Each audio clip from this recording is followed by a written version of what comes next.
Here, now this is two devices. They are communicating via free space. That is, they are communicating wireless. Right?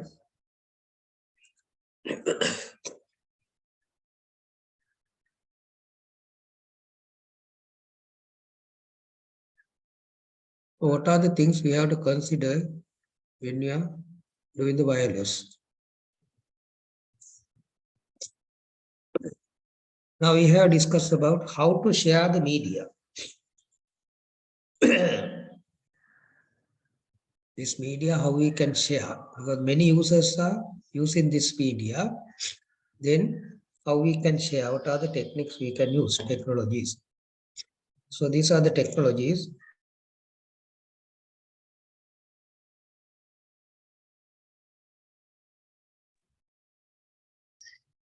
We discussed about the FDMA, TDMA, OFDMA, CDMA, and CDMA is a spread spectrum technology.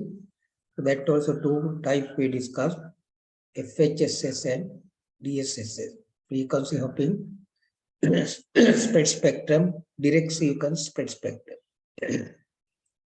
Now let us see how to do the two-way communication.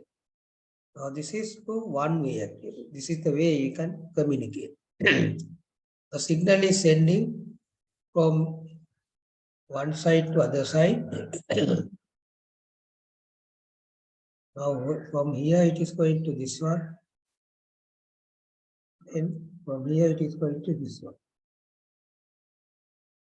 Then how the media can be used? What are the methods we can have? We can have two methods. One is the transmit one frequency band and receive another frequency band.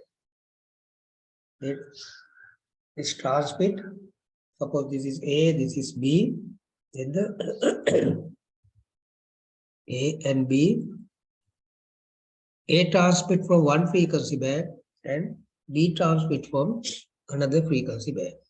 So that is called frequency division duplexing, FDD. That is called FDD. So another method is the same frequency band can be used, but different time slots. One person transmit, then stop. Then the A to B transmit, stop. Then the B to A transmit on the same frequency band and he stopped that one. So I have a video in this one, and I will share this video with you.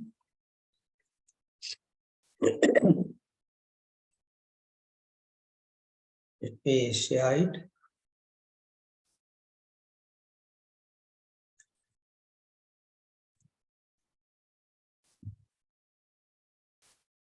This is FDD and TDD.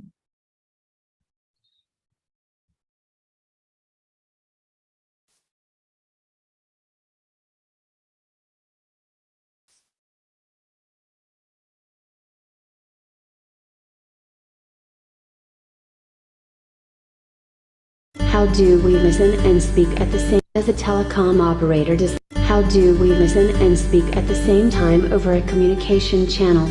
How does a telecom operator decide which duplexing method to use? Will the device that you use in China work in other parts of the world?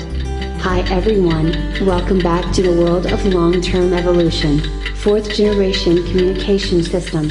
Today we will be discussing about duplexing. Duplexing is the process of achieving two-way communication over a communication channel. It can be a half duplex or a full duplex. Half duplex. It stands for one-way communication at a time, which means other party has to listen when you are talking, and you have to listen when other party is talking. So friends, do you have any device in your mind that uses half duplex communication? How about a walkie-talkie device, having a push-to-talk feature? Now, let us look at second mode of communication, full duplex.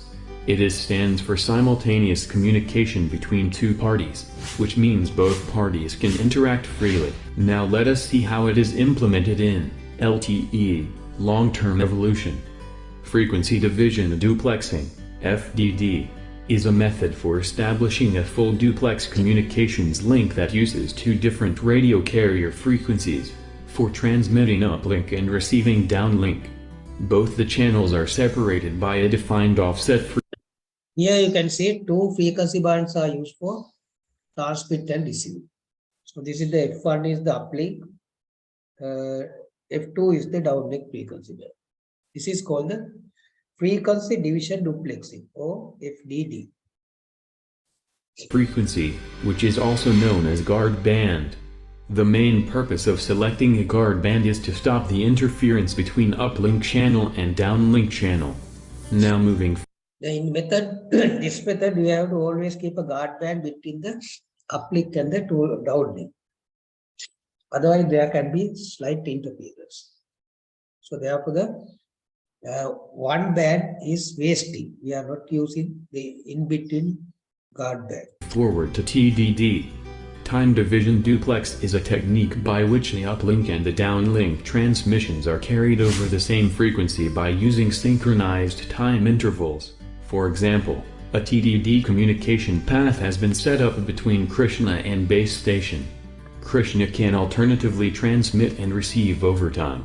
Krishna using time slot 1 to transmit, slot 2 to receive, slot 3 to transmit and so on.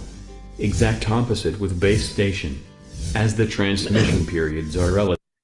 Now you can see the same frequency band is divided to time slot T1, T2, T3, T4. Now in this example, this person is transmitting to the base station at the T1 and the base station is transmitted back to this person at the T2, like that. Relatively short no time delay is noticed on voice transmissions. In between time slots, there are certain guard periods, so that signals traveling from base station can arrive at Krishna before the Krishna starts transmitting. This is the time band actually, not a frequency band. Let us see what are the factors that helps an operator to decide whether to use FDD or TDD before rolling out a full-fledged low latency.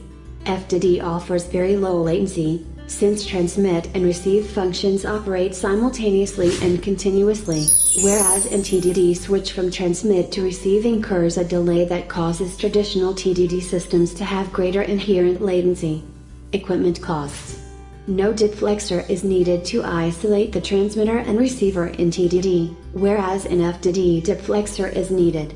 This is a key aspect, as cost of the user equipment is of major importance because of the vast numbers that are produced. TDD has the advantage here. Distance preferability. As the distance increases, the guard period also increases in TDD because the point-to-point signal propagation time increases.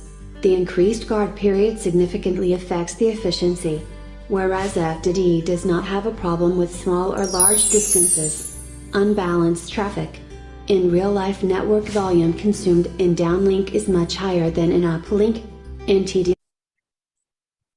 Okay, I'll share this video with you.